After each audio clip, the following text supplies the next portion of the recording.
마라도나처럼요. 개인기 잘하는 선수가 되고 싶어요. 이강인의 아버지는 마라도나의 광팬이었습니다. 3살이 된 아들에게 한국과 아르헨티나가 월드컵에서 맞붙은 비디오를 보여줬다는 스토리에선 범상치 않은 기운까지 느껴집니다. 이강인은 자신이 기억도 하기 힘든 어린 시절부터 이미 마라도나의 움직임을 눈으로 봤다는 의미이고, 제법 말문이 트인 무렵의 십돌이는 커서 마라도나처럼 되고 싶다는 꿈을 품고 있었습니다. 대부분이 아닌 모든 축구 선수들에게는 롤모델이 있습니다. 어린 시절의 영웅들은 그들의 세포 하나하나에 각인되어 있고, 다 자라서 프로가 된 이후에는 자기 롤모델의 과거 모습을 재현하곤 합니다. 가끔 사람들은 재능과 관심사를 분리해서 말하곤 합니다. 꽃을 좋아하지만 은행원이 되는 이야기나 야구를 좋아하지만 사업가가 되는 이야기는 우리 주변에서 흔한 주제입니다. 하지만 축구 선수들은 사회에서 몇 안 되는 좋아하는 분야가 직업이 된 케이스이고, 최초의 축구란 생업 이전의 순수한 재미였습니다. 배운다는 개념이 아니라 그저 좋아서 지켜본 롤모델의 존재는 큰 노력 없이 기억에 남게 되고, 그들을 따라하는 과정에서 사용되는 시간 또한 억지로 무언가에 매달리는 사람들의 노력과는 전혀 다른 색깔의 재미가 있습니다. Player for Arsenal growing up was Dennis Bergkamp. Probably say David Silva. Obviously, I got to watch him a lot when I was coming through the academy. Got to play with him as well, so probably say him. Drogba. What was it about his game like so far? Scoring goals. I was a striker when I was young. My favourite footballer growing up was David Hurst. 드록바의 플레이를 보고 자란 어린이가 가끔 드록바처럼 움직이는 건 우연이 아니라 당연한 흔적입니다. 그리고 어린이가 축구와 관련된 모든 부분에 흥미를 느낀 흔적 또한 이강인을 통해 발견할 수 있습니다.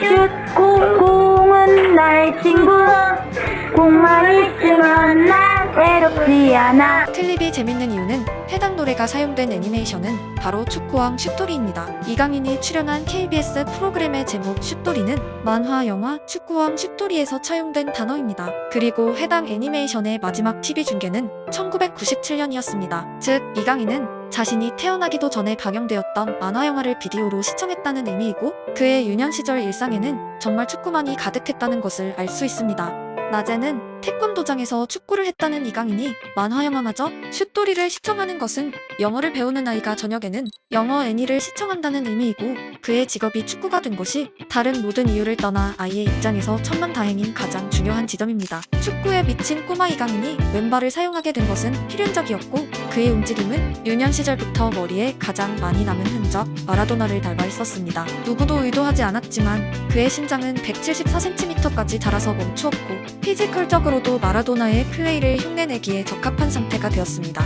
그리고 전혀 다른 세대인 마라도나를 롤모델로 선택한 이강인에겐 또래의 선수들에게 볼 수 없는 반전이 생깁니다. 2001년생 선수들의 롤모델은 보통은 메날두입니다. 미드필더를 좋아하면 샤비, 이니에스타, 모드리치 등도 있습니다. 유튜브 시대 이전에 태어난 아이들이 이미 은퇴한 선수를 롤모델로 꼽는 경우는 축구계에 거의 존재하지 않는 희박한 스토리이고, 이는 역시 그가 아버지에 의해 시작된 마라도나 광팬 2세이기 때문입니다. 이강인의 유년 시절은 이미 EPL이 TV에서 중계되었던 시기였음에도 그는 90년대 마라도나 비디오를 보고 자랐습니다. 발렌시아를 통해 성인 무대에 데뷔한 이강인을 향해 빈번히 불려졌던 호칭을 기억하시나요? 바로 클래식 10번입니다. 세계에서 가장 유명한 10번인 마라도나의 비디오를 3살부터 보고 자란 축구 소년이 클래식 10번으로 불리게 된 것은 어쩌면 자연스러운 수순이었습니다. 그리고 축구계에서 포지션을 의미하는 가장 이질적인 표현이 바로 클래식 10번입니다. 모던 10번이란 표현, 클래식 7번이란 표현은 거의 사용되지 않습니다. 하지만 왜 유독 클래식 10번이란 용어가 사용되고 있을까요? 여기서 잠깐 스토리K의 제작을 지원해준 VPN 회사 샤프샤크를 소개드리겠습니다.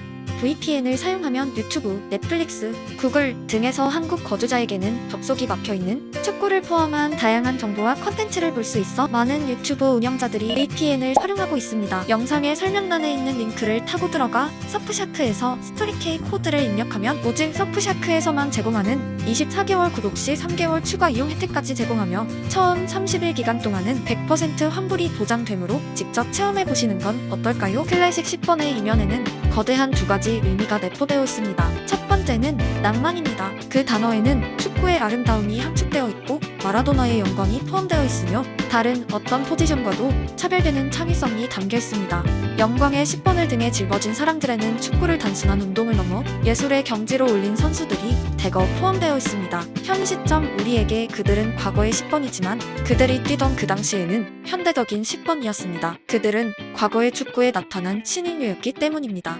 두 번째는 안타깝게도 부정적인 의미입니다. 클래식이란 단어는 그들을 과거형으로 만들어버렸으며 현대 축구에서 밀려났다는 종말의 선언이기도 합니다. 클래식 10번의 특징을 요약하면 그들은 상대 수비라인과 미들라인의 사이에 자리하는 선수들입니다. 트랙화르티스타라고도 불리는 10번들이 볼을 소유하면 선택지는 크게 두 가지입니다. 드리블로 상대 수비를 직접 공략하거나 라인을 부수고 들어가는 9번에게 파이널 패스를 보내는 것입니다. 즉, 팀 공격의 출발점이자 공격 방식의 의사결정자입니다. 그들은 템포를 조율하고 원할 때 공격하며 여의치 않을 땐 후방으로 돌을 돌려 다른 기회를 포착합니다. 당연히 창의성이 필요한 자리이고 수비가 예측 못할 움직임과 패스가 필요하며 크로스에 의한 헤딩 득점들에 비해 화려한 장면들이 연출됩니다. 가장 기본적인 능력은 드리블이고 패스는 기본이며 득점력과 중거리 슈팅까지 말 그대로 모든 공격적 스킬을 요구합니다. 마라도나라는 시대의 10번은 완벽하게 역할에 부합했고 아르헨티나의 월드컵 재패 이후 많은 팀들은 스쿼드에서 가장 먼저 10번 선수를 선택하기 위해 노력했습니다. 그리고 역설적이게도 공격의 사령관 10번들을 향한 역공은 10번을 보유하지 못한 팀들에 의해 이루어졌습니다. 클래식 10번의 가장 큰 약점은 활동량이 우수한 보란치가 팀에 반드시 필요하다는 것이었습니다. 10번들은 수비의 의무에서 배제되었고 참선의 선수들은 수비에서 10번의 부재를 메꾸며 10번의 공격 기회에 날개를 달아주었습니다. 전술의 발전은 축구의 뼈대를 개인의 능력에서 숫자의 우위로 탈바꿈시켰습니다. 특히 네덜란드 토탈 풋볼의 핵심은 상대 10번이 수비에 참여하지 않을 때 양쪽 풀백과 보란치까지 공격에 참가해 수적 우위를 바탕으로 상대 수비진을 초토화시켰습니다. 그들은 볼소유를 잃으면 곧장 수비로 복귀하는 과거 축구에선 듣도 보도 못한 경이로운 체력까지 갖추기 시작합니다. 즉, 한 명의 10번보다 체력이 뛰어난 여러 명의 미드필더가 공격, 수비에서 모두 역할하는 것, 당연히 후자가 경기 전체에 끼치는 영향력이 높았습니다. 10번의 활용에 전력을 다하는 팀은 점진적으로 사라지기 시작합니다. 결국 4-3-3 포메이션이 대부분의 팀들의 기본형이 되며 과거 10번들은 역사에서 사라졌습니다. 그들에겐 클래식 10번이란 새로운 용어가 주어졌습니다. 이강인이 발렌시아를 통해 등장했을 때 많은 사람들이 우려한 이유입니다. 대부분의 팀들은 10번 위치를 운영하지 않고 있었습니다. 유소년 선수들의 체력은 성인과는 비교할 수 없고 당연히 이강인은 발렌시아 유스팀에서 수비의 의무가 배제된 10번의 역할을 맡았으며 그가 평생 봐온 마라도나 비디오는 말 그대로 유소년 이강인에게 날개를 달아주었습니다. 결과적으로 체력이 완성되지 않은 유소년 수비진을 상대하는 이강인은 마라도나의 재림이었습니다.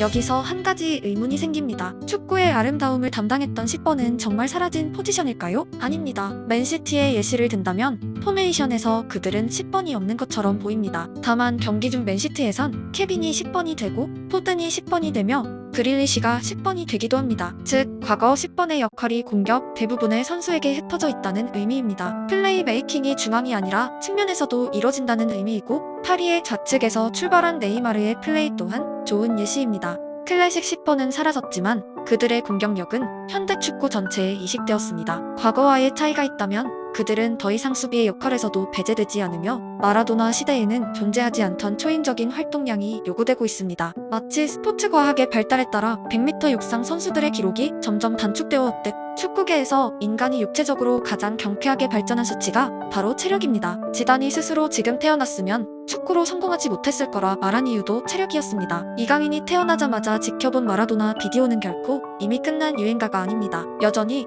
그 축구로 공격의 사령관이 될 수 있습니다. 다만 현대 축구 전술에 맞는 프로그램 업데이트가 필요했습니다. 4-3-3이 기본형인 시대가 변하기 시작했고 포지션과 축구에는 더욱 강한 강도의 유연성이 생겼습니다. 클래식 10번이랑 용어가 생겼듯 미래에는 지금 우리가 보는 축구가 클래식 축구가 되어 있을 것입니다. 이강인은 과거의 축구를 보고 자라나 현대의 축구에 적응해 나가며 자신만의 스토리를 만들어가고 있습니다.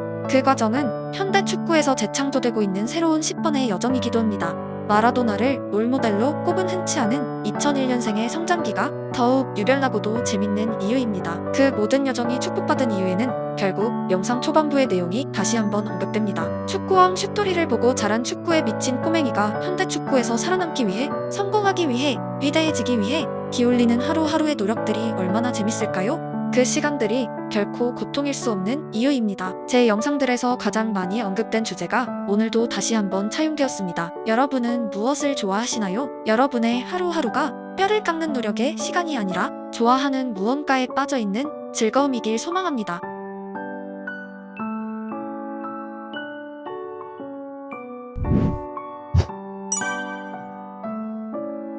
you